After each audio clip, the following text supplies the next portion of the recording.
Hello everyone. सो BPSC 17 जो prelims है वो काफ़ी नज़दीक है। नवंबर 17 को इसकी डेट अनाउंस्ड है ऑलरेडी। देखो, जो 2 महीने के आसपास आपके पास हैं, अप्रॉक्स 65 डेज, 60 डेज़ मान के चल लो, 5 दिन तो ऐसे वैसे ही कट जाएंगे। तो जो 60 डेज़ हैं उसमें आप किस तरीके से अपने प्रिपरेशन को किस तरीके से कंसाइज कर सकते हो और किस तरीके से आप 17 प्रीलिम्स के लिए, खासकर मैं प्रीलिम्स की बात कर रहा हूँ, प्रीलिम्स को किस तरीके से आप प्रोसीड कर सकते हो वो हम लोग समझते हैं। देखो, अगर हम लोग प्रीलिम्स की बात करें तो अगर बीपीएससी को आप कंसीडर करते हो तो एज ऑफ नाउ प्रीलिम्स जो होगा वो थोड़ा टफ होने वाला है। उसका सिंपल सा एक ही रीज़न है, और रीज़न ये है कि नंबर ऑफ़ सीट्स काफ़ी ज़्यादा हैं। अभी तक तो 1300 सीट्स लगभग आ चुकी हैं। तो सीट्स ज़्यादा होते हैं और साथ में अगर पोस्ट अच्छे होते हैं, जैसे एसडीएम डीवाईएसपी की पोस्ट होती हैं, तो उसमें बच्चे ज़्यादा इंटरेस्टेड होते हैं। वैसे एस्पिरेंट्स भी या वैसे ऑफिसर्स भी जो ऑलरेडी वर्किंग हैं बीपीएससी में, वो भी ज़्यादा इंटरेस्ट दिखाएंगे इसमें। ठीक है, तो आपको ये चीज़ ध्यान में रखना है कि किस तरीके से बीपीएससी के प्रीलिम्स को क्लियर किया जाए। देखो, अगर प्रीलिम्स की बात करते हैं तो आपको एक बहुत ही बेसिक फंडा दिमाग में रखना है। वो चीज़ है आपको बीपीएससी की पीवाईक्यूज़ की प्रायोरिटी। तो अगर आप कहोगे कि 68 तो 69 में जो ट्रेंड चेंज हुआ है बीपीएससी में, तो उसको उस चेंज इन ट्रेंड को हम लोग कैसे फॉलो करेंगे और उस चेंज इन ट्रेंड को हम लोग किस तरीके से इनकलकेट करेंगे अपनी प्रिपरेशन में, ताकि हमें आसान से आसान रहे फॉर प्रीलिम्स एग्जाम। देखो, इस बार अगर मान लो कि 1300 सीटें आती हैं तो अच्छे खासे बच्चे जो होंगे वो प्रीलिम्स में सेलेक्ट होंगे, और अगर गलती से आपकी प्रीलिम्स रह जाती है तो फिर ये बहुत ही ज़्यादा आपको अफसोस लगेगा। ठीक है, तो देखो, बेसिक जो बीपीएससी प्रीलिम्स की प्रिपरेशन स्ट्रैटेजी है उसमें हम सिंपल सा एक यही कंसेप्ट रखते हैं।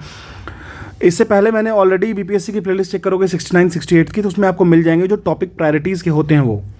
ठीक है, वैसे मैं स्टार्ट किया हूँ, फिर से पॉलिटी की बना दिया, आप उसको देख सकते हो। देखो, पूरी की पूरी जो बीपीएससी प्रीलिम्स की सिलेबस है उसको मैंने 3 ग्रुप में ब्रेक कर दिया है, ग्रुप 1, ग्रुप 2 एंड ग्रुप 3। ये 3 ग्रुप में ऑलरेडी इसको डिवाइड कर रखा है।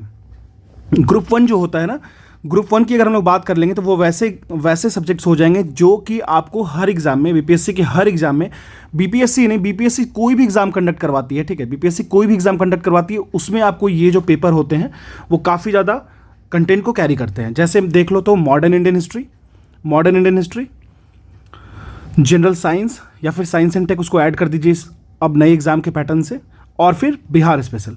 ये 3 टॉपिक जो होगा ना वो बहुत ही ज़्यादा इंपॉर्टेंट होने वाला है आपके एग्जाम के पॉइंट ऑफ व्यू से। अब बात रही ऐसी कि अगर ये 3 टॉपिक बहुत ज़्यादा इंपॉर्टेंट होने वाला है तो हम लोग उसको किस तरीके से हैंडल करेंगे। देखो, मॉडर्न इंडियन हिस्ट्री घटना चक्र से कर सकते हो, या फिर अगर आपने मान लो मॉडर्न इंडियन हिस्ट्री के लिए कोई टॉपिक यूज़ किया होगा, कोई एक पॉइंट यूज़ किया होगा, जैसे मान लो कि आपने स्पेक्ट्रम यूज़ किया होगा, तो आप उसको रिवीजन के पॉइंट ऑफ व्यू से यूज कर सकते हो। चलो मान लो कि ये भी कहते हो कि स्पेक्ट्रम बहुत ज़्यादा बल्की हो जाता है, रिवीजन हम किस तरीके से करेंगे, तो ऑलरेडी घटना चक्र से आप कर सकते हो, और जो कि मैंने ऑलरेडी अपलोड कर रखा है, वहाँ से भी कर सकते हो। लेकिन बेसिक होगा कि एक बार आपके पास डाटा और फैक्चुअल इन्फॉर्मेशन आपके दिमाग में होने चाहिए। मॉडर्न इंडियन हिस्ट्री का क्या है ना कि सबसे ज़्यादा जो इंपॉर्टेंट सेगमेंट है वो 1905 से लेकर के 1947 तक ये काफ़ी ज़्यादा इंपॉर्टेंट हो जाता है।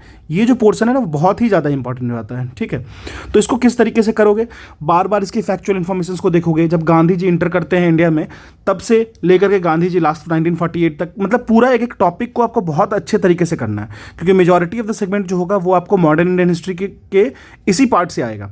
ठीक है, तो एकदम modern Indian history, general science और बिहार स्पेशल, इस 3 को तो आप समझ लो कि आप डेली आपको कम से कम 2-2 घंटे देना ही होंगे।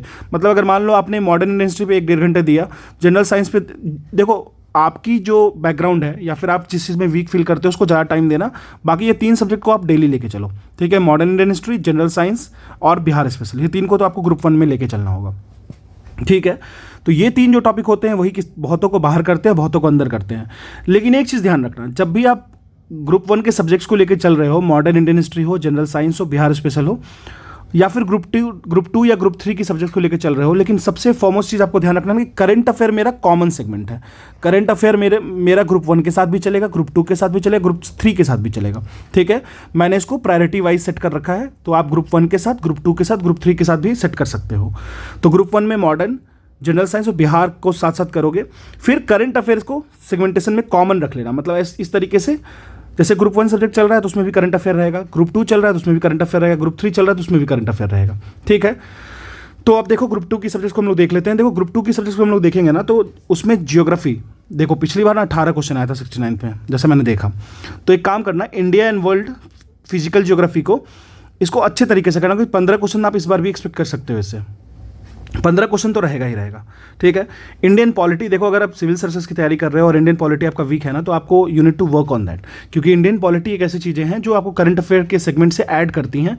और जब तक आप इंडियन पॉलिटी को अच्छे समझोगे नहीं, तो इंडियन पॉलिटिकल डायस्फोरा को नहीं समझोगे, इंडियन के पॉलिटी सेगमेंट को नहीं समझोगे, इंटरनेशनल रिलेशन को नहीं समझोगे, फिर इंटरनेशनल रिलेशन और इंडियन पॉलिटी नहीं समझ में आ रही है तो चीज़ें बहुत ज़्यादा कॉम्प्लेक्स हो जाती हैं। अगर आप पीसीएस की तैयारी कर रहे हो या यूपीएससी की तैयारी कर रहे हो, तो इंडियन पॉलिटी को आपको ढंग से करना पड़ेगा, ठीक है।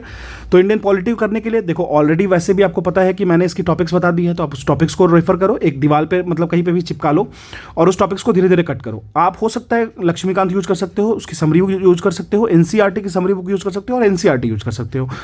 सोर्सेस की बात यहाँ नहीं करते हैं, बस आपको ये ध्यान रखना चाहिए कि ये टॉपिक जो है मेरे लिए कितना इंपॉर्टेंट रखता है, ठीक है, इंपॉर्टेंस रखता है, ठीक है। तो इंडियन पॉलिटी बहुत सारे जो जजमेंट्स होते हैं, फिर fundamental right, DPSP, inter state relationship, central state के बीच का जो इशूज़ है, फेडरल इशूज़ है, फिर साथ साथ में ही आप बहुत सारी चीज़ें जो मैंने ऑलरेडी टॉपिक्स बता दी हैं, तो मैं इसको दोबारा मेंशन नहीं करूँगा, ठीक है। अब देखो इंडियन इकॉनमी, पहले ना इंडियन इकॉनमी का एक जो इमेज था ना बीपीएससी के केस में, तो वो थोड़ा सा अलग था।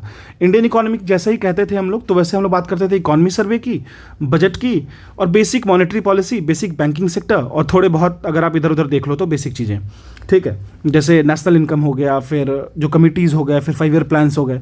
लेकिन अब ना चेंज हो रहा है ये चीज़ें, मतलब ये जो पैटर्न है ना वो धीरे धीरे ड्रैग अप हो रहा है, मतलब ऊपर की तरफ उठ रहा है। तो उसको हम लोग किस तरीके से टैकल करेंगे? देखो बेसिक सा फंडा यही है इंडियन इकॉनमी में कि सबसे पहले तो आपके पास एनसीईआरटी की जो माइक्रो इकोनॉमिक्स वाली बुक आती है वो एक अगर आप पढ़ रखे हो तो ठीक है, नहीं पढ़े हो तो आप कहीं ना कहीं से समरी देख लेना, ठीक है।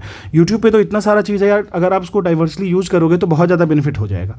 तो इंडियन इकॉनमी एक बार बेसिक रीडिंग में, बहुत ये नहीं कह रहा हूँ कि आपको बहुत ज़्यादा मेहनत करने की जरूरत है, एक बेसिक रीडिंग कर लेना ताकि आपको बेसिक इन्फॉर्मेशन और कुछ फैक्चुअल इन्फॉर्मेशन याद रहे, ठीक है। फिर economy survey India plus Bihar and budget India plus Bihar, मैंने इंडिया की बजट करा दी है और धीरे धीरे मैं सारी करा दूंगा, ठीक है। तो इंडियन बजट आप देख सकते हो। तो ये हमारा हुआ ग्रुप 2, मतलब आप ग्रुप 1 और ग्रुप 2 को एक साथ मतलब आप संभाल के लेके चलना पड़ेगा। इसके साथ आप कुछ भी छेड़छाड़ मतलब नहीं कर सकते हो। मतलब अगर आप सोचोगे कि चलो यार कोई नहीं, मैं इंडियन इकॉनमी इग्नोर कर देता हूँ, तो you will be in a great loss, इस तरीके का है, ठीक है। तो आप इसको नहीं छोड़ के चल सकते हो कभी भी किसी कीमत पे नहीं। तो जो ग्रुप 1 और ग्रुप 2 की चीज़ें हैं वो आपको करना ही करना है, यही आपको रैंक दिलाएगी, यही आपको अच्छी पोजीशन में पहुंचाएगी, और इवन प्रीलिम्स भी क्लियर यही दोनों ग्रुप 1 ग्रुप 2 कराएंगे। अब देखो ग्रुप 3 की बात कर लेते हैं। ग्रुप 3 में देखो अगर मुझे करना है तो मैं क्या करूंगा, इन्वायरमेंट सेक्शन को सबसे पहले करने की कोशिश करूंगा। वो भी इन्वायरमेंट सेगमेंट में करना क्या है ना, पॉल्यूशन वाली टॉपिक आती है ना, जैसे ग्रीन हाउस गैसेस हो गए, फिर ग्लोबल वार्मिंग हो गया, क्लाइमेट चेंज इशू हो गया, फिर उसके तरीके से जो NOx SOx जो सल्फर होता है, एसी ट्रेन होता है, फिर कार्बन सिक्वेस्ट्रेशन होता है, ये सारी चीज़ों को मतलब जो इकोलॉजी और पॉल्यूशन की टर्म जितने भी हैं, प्राइमरी पॉल्यूटेंट, सेकेंडरी पॉल्यूटेंट, देखो मैंने जितने टॉपिक्स बोले ना उससे एक क्वेश्चन आएगा, और नहीं आया तो फिर बताना, ठीक है। तो ये सारे टॉपिक्स को, पॉल्यूशन को सबसे पहले करो, कुछ भी करो ना करो पॉल्यूशन को पहले करो। और कुछ इन्वायरमेंटल ऑर्गेनाइजेशंस होते हैं, UNCCC हो गया, फिर इस तरीके से बहुत सारे वियना कन्वेंशन, बहुत सारे कन्वेंशंस होते हैं, वियना कन्वेंशन हो गया, फिर मॉन्ट्रियल प्रोटोकॉल हो गया। ये चीज़ों को कर लेना अच्छे से, क्योंकि इनसे क्या होता है, एक तो करंट अफेयर हैंडल होता है, दूसरा क्या होता है, करंट अफेयर हैंडल होने के साथ साथ होता है ना, आपको थोड़ा सा सॉलिडिफिकेशन फील होगा कि हाँ ठीक है मैं एग्जाम देने जा रहा हूँ, तो मुझे वहाँ पे थोड़ा सा फ्रेंडली लगेगा पेपर, ठीक है। चलिए अब देखो, मैं एक चीज़ कहता हूँ आपको, एक बात बताता हूँ, एंशिएंट और मेडाइवल जो है ना, इसका कंटेंट बहुत ज़्यादा नहीं रहता है, लेकिन इससे क्या होगा कि आपको 5, 7 या 8 क्वेश्चंस निकल के आएंगे। अगर आप ग्रुप 1 और ग्रुप 2 में अच्छा फील कर रहे हो, मतलब अगर बहुत अच्छा फील कर रहे हो, तो एंशिएंट और मेडाइवल कर लेना। इसको करने का मैं सिंपल सा बेसिक सोर्स बताता हूँ, आप सिर्फ और सिर्फ लूसेंट पढ़ना, ठीक है, सिर्फ और सिर्फ लूसेंट पढ़ना प्लस घटना चक्र लगा लेना, बस इतना ही करने की जरूरत है इसमें, ठीक है, बस इतना ही करने की जरूरत है, उससे ज़्यादा करने की जरूरत ही नहीं है। फिर एनवायरनमेंट में भी आप डायरेक्टली घटना चक्र भी लगा सकते हो, और वैसे मैंने सीरीज भी स्टार्ट किया है, उसको फिनिश कर दूंगा, 1, 2, 3 चैप्टर बचे हैं, उसको कर दूंगा जल्दी, ठीक है। इतने करने के बाद बिहार स्पेशल मैंने ऑलरेडी डिस्कस कर रखा है, क्या क्या पढ़ना, बहुत सारे प्लेलिस्ट भी पढ़े होंगे बिहार स्पेशल के, जिसमें बिहार स्पेशल को मैंने पिक्टोरियल वाली बुक से पढ़ा दिया, आई दृष्टि से पढ़ा दिया, घटना चक्र से पढ़ा दिया, ठीक है। बिहार स्पेशल थ्रू मैप्स भी मैंने करा रखे हैं, वो भी आप देख सकते हो। लेकिन एक चीज़ आपको ध्यान रखना ना, कि बिहार स्पेशल पढ़ते वक्त ना अब थोड़ा ना मतलब आपको सेंस ब्रॉडर रखना होगा। देखो आप 69 की पेपर भी देखोगे तो लगभग 15-16 क्वेश्चन थे, 16 क्वेश्चन के आसपास बिहार स्पेशल से पूछे गए थे, और क्वेश्चंस बहुत टफ नहीं थे। एक क्वेश्चन गया का पॉपुलेशन पूछा हुआ था, तो बहुत ज़्यादा, तो वो बहुत ही ज़्यादा कोर हो गया, उसको छोड़ दो, या फिर एक रिवर जो झारखंड की रिवर पूछ रखे थे वो लोग, तो अगर उसको हटा दो तो क्वेश्चन बिहार स्पेशल का आसान था। लेकिन उन्होंने ट्रिक क्या किया था ना, जैसे मान लो कि इकोनॉमिक्स के क्वेश्चन उन्होंने बहुत लेंदी डाल दिया था, अब वो इकोनॉमिक्स की लेंदी क्वेश्चन के बीच में, साइंस एंड टेक की लेंदी क्वेश्चन के बीच में आपकी बिहार स्पेशल को इंसर्ट किया था। ऐसा नहीं किया, पहले क्या होता था कि एक लाइन से क्वेश्चन पूछ देते थे तो आसान लगता था हमें, लेकिन ऐसा नहीं है अब वो क्या किया, वो ट्रिक किया आपके साथ, मतलब साइकोलॉजिकली आपको वो एक तरीके से पीछे की तरफ धकेले।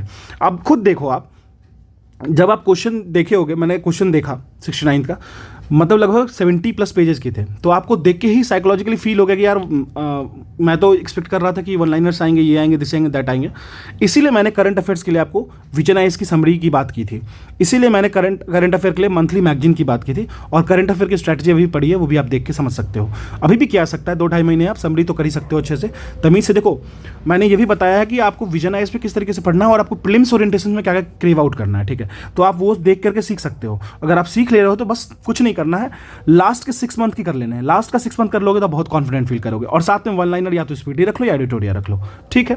ग्रुप 3 में अगर आपने एनसीएन मेडाइवल कर लिया तो आपको national family health survey, ISFR, फिर Bihar state forest report, Indian state forest report के साथ साथ एक होता है मल्टी डिमेंशनल पॉवर्टी इंडेक्स, ठीक है, ये हो गया, और साथ साथ में बिहार करंट अफेयर को थोड़ा बहुत देखते चलना है। तो ये हमारा group 1, group 2, group 3। Group 1, group 2 आप मिस नहीं कर सकते हो। ग्रुप 3 में आप एनसीएन मेडाइवल को थोड़ा बहुत, अगर आपको लगता है कि आप बिल्कुल भी तैयार नहीं हो तो आप इसको कर सकते हो, अदरवाइज आप MCQs लगा के चले जाओ, ठीक है। तो इतना कर लोगे तो बहुत है। देखो, बहुत ज़्यादा मॉक्स के पीछे मत भागो, मैं आपको बताता हूँ, मुश्किल से 5 से 10 फुल मॉक दे देना, ठीक है, फुल मॉक्स दे देना। अभी आपने रिवीजन, करंट अफेयर, और देखो ये सारी चीज़ें करना ना, ये सारी चीज़ें जब भी करोगे तो एक चीज़ तो आप कॉमन रखना हमेशा, और वो चीज़ है करंट अफेयर, उसको कॉमन रखना। अगर आप ग्रुप A भी पढ़ रहे हो, ग्रुप B भी पढ़ रहे हो, ग्रुप C भी पढ़ रहे हो, लेकिन करंट अफेयर को कॉमन रखना, करंट अफेयर को डेली देखना है, ठीक है। तो मॉडर्न इंडियन हिस्ट्री, इधर यू कैन यूज स्पेक्ट्रम, या फिर आप उसको जो भी आपके पास सोर्सेस होंगे, कोचिंग के, इंस्टीट्यूट के नोट्स वोट्स, जो भी आप यूज करना। मॉडर्न इंडियन हिस्ट्री की 1905 से लेकर के मैंने 1947 तक घटनाचक्र की पूरी डिटेल्ड एक्सप्लेनेशन के साथ वीडियो डाल रखी है, 7 घंटे में आपका पूरा का पूरा रिवाइज हो जाएगा। इसी तरीके से मैंने इंडियन हिस्ट्री की पूरी 18 घंटे में पूरी वीडियो डाल रखी है घटनाचक्र की, वो भी आप देख सकते हो। इंडियन पॉलिटी मैंने भी रिवाइज करा रखी है, वो भी देख सकते हो। और साथ में अभी जो खासकर जनरल साइंस, फिजिक्स और केमिस्ट्री अगर देख लोगे तो आपका क्वेश्चन बहुत ही कम गलत होगा, बहुत ही कम, तो आप उसको फॉलो कर सकते हो। अगर आपको कोई भी इशू है, कोई भी डाउट है, अगर प्रिपरेशन से रिलेटेड कोई क्वेश्चन पूछना है तो सिर्फ और सिर्फ एक जगह मैसेज करना, @IAS PCS सिंप्लीफाइड, ठीक है। और ये है आपको इंस्टाग्राम ID, ठीक है, इंस्टा पे करना, इंस्टा पे ही। और मुझे ना प्लीज़ PDF के लिए मैसेज मत करना, ठीक है, क्योंकि मेरे पास भी मेरा जो वक्त है वो काफ़ी कीमती है, और आई होप कि वो आपके लिए भी कीमती होगा, क्योंकि मैं मैसेज देख के इग्नोर कर दूंगा, ठीक है। मैंने बहुत हेल्प किया PDF शेयर करके, लेकिन PDF शेयर करना सही नहीं लगता यार, PDF के लिए मत अप्रोच करो। आप खुद देखो, बेसिक सा कॉमन सेंस है कि अगर आप टेलीग्राम पे सर्च करोगे तो सब कुछ मिल जाएगा आपको, एक पूरे का पूरा लाइब्रेरी है। तो आप थोड़ा सा कॉमन सेंस, और जो मेरे को मैसेज करोगे, सर्च करोगे, वो आप सर्च बार में जाके सर्च कर लेना, आपको मिल जाएंगे, ठीक है। तो this is all about how you should approach with BPSC 17th prelims, and देख लो, ये काफ़ी अच्छी अपॉर्चुनिटी है, you should not miss this, and I wish you all the best. Thank you.